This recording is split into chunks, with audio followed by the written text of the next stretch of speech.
Today we're going to talk about what emotional abuse can look like, and before I continue the video, I do want to say that my page is never a safe space for victim blaming or playing devil's advocate. This is a place to validate victims and make you guys feel seen and heard. Emotional abuse can often have the same psychological or even worse psychological effects as physical abuse. It's very important we understand what it can look like so that we can be aware if we've gone through it or if we are presently going through it, so we can move forward and heal. Emotional abuse can be overt or it can be covert. Overt is when it is blunt, it is outright, there is no denying it. And covert is when it is a little more discreet, when the abuser does it in more of a subtle way that makes us question whether or not we're even experiencing abuse at all.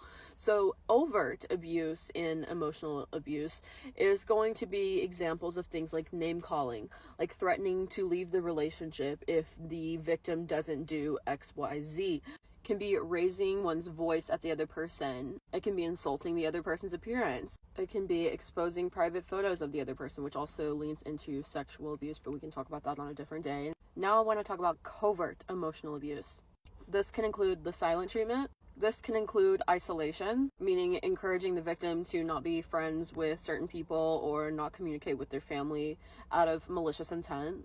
Violating boundaries the partner set, not allowing the partner to sleep. Restricting the partner's diet, not allowing the partner to eat at certain times, physically and emotionally abandoning their partner, giving their partner the silent treatment in order to manipulate the partner into apologizing or forgetting about the toxic behaviors the abuser did, gaslighting the victim, which is essentially convincing the victim their experiences did not happen. Like, you were really talking down to me yesterday. No, I wasn't. That's gaslighting. Intentionally confusing the victim.